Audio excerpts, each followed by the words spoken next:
Good evening, I'm James Sears. Thanks for joining us for Fox 18 News at 9. Thousands of dollars are going into some changes in downtown Davenport. That is tonight's top story.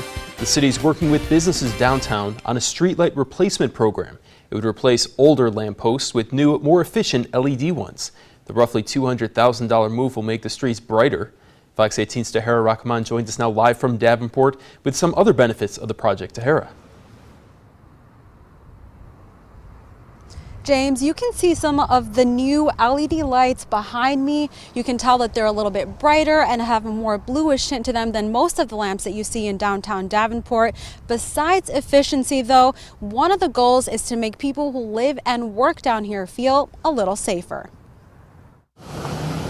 There's a change coming to downtown Davenport, one you can see best once it gets dark. It'll be less expensive to run the lights, it'll be brighter, safer, just better visibility. It's called the Streetlight Replacement Program. The city is working with the Downtown Davenport Partnership to replace these old lampposts with LED ones. Since we are approaching 20 years in the new millennium, it should be more well lit downtown with technology where it is. It's something Devontae Dozier can get behind. He's been living downtown for a few months now and says the move would help him feel safer. I think a lot more people would be more comfortable with well lit downtown areas. The program also aims to make maintenance a little easier. You see, this light sits on a public sidewalk, but it's not owned by the city of Davenport. About 50% of the light poles downtown are actually owned privately, which is strange. That's made fixing them a little complicated, since the city is in charge of public right-of-way, but many lights are owned by local businesses. I see it myself personally, and yes, I've heard it from residents, I've heard it from business owners, like, hey, why has that light been out for 6 months? That will also change. Once the upgrades are done, the city will take over ownership and maintenance. We make a phone call to City Hall, it gets fixed, period. There's no complexity to that anymore. Now, Kyle Carter of the Downtown Davenport Partnership says installation of these lights downtown should begin in the winter time, and he says that half the bill will be footed by the local businesses here, the other half by the city of Davenport, and all that work should be done in about a month. Live in Davenport, Tahira Rahman, Fox 18 News. Tahira, thank you.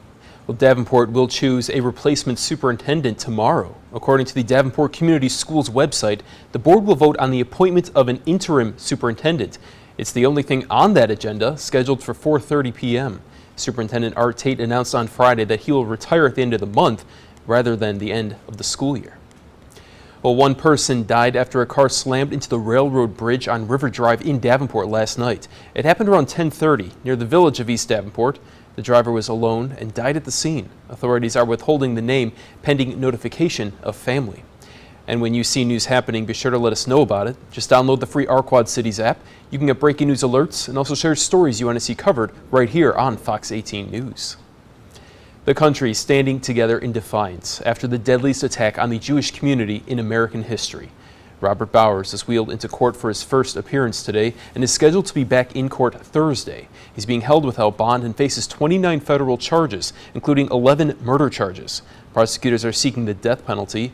The victims, who are being remembered by family and friends, include a married couple, a beloved physician, and a pair of brothers. Cecil and David were special, especially Cecil, who was more gregarious of the two. And whenever I would see him, which was often because he would come to synagogues and places where we'd be together, Cecil always had a smile, a greeting, and a very pleasant conversation. The families and friends of those brothers will gather for funeral services tomorrow. And our local synagogues are considering stronger safety measures. Temple Emmanuel in Davenport already has an alarm system and panic buttons throughout the building. It also has at least one police officer on duty whenever people are there. Now, Rabbi Linda Bertenthal says the congregation might have to do more after the attack in Pennsylvania. The temple leadership is going to be meeting soon to consider whether we have struck the right balance and should maintain that, or whether we should actually increase our security measures, because first and foremost, we do want our people to be safe. Rabbi Bertenthal says the possibility of adding security will be up for discussion at next month's board meeting. Meanwhile, other religious leaders in the Quad Cities are showing their support. St. Paul Lutheran Church and the Unitarian Universalist congregation in Davenport tell Fox 18 News the community is essential at this time. Fox 18's Brianna Collier reports on what they're doing. It's really unfortunate.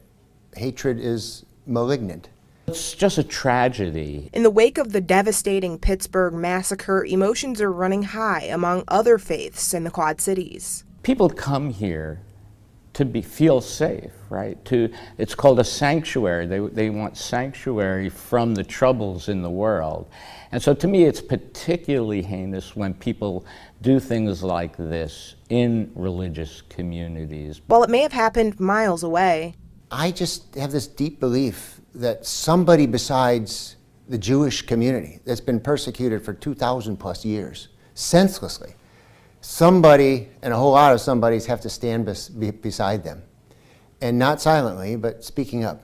religious leaders of other faiths are stepping up to show their support to the Jewish community of the Quad Cities. It's important that when people are being marginalized or harmed as a community, where there's a lot of fear in the community, we want them to know that even though we may have a difference in religion, we are still your neighbors, and that we will fight against hate. We will fight against people who want to harm you. The road is steep to challenging hatred, but this is precisely a moment when all kinds of people, religious and not, get to bind together in love. Hoping to spread just one message. I long for the day when we will cherish truth, give the benefit of the doubt to the other, and seek to ground our lives in something more than meanness and brutality.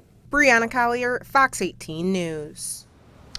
Brianna, thank you. And Reverend Wolling says they plan to implement more safety measures to ensure everyone is safe. When asked about any change in policies regarding safety at St. Paul, Pastor Marty tells Fox 18 News every organization and institution needs to think wisely about a good mix of safety and openness. And don't forget, you can follow the latest developments of the story on our website, ourquadcities.com.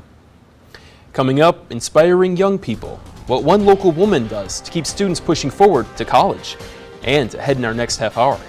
We need to actively work to combat hate, to counteract hate. Monitoring hate crimes locally, how you can get involved to report acts of hatred. You're watching Fox 18 News at 9.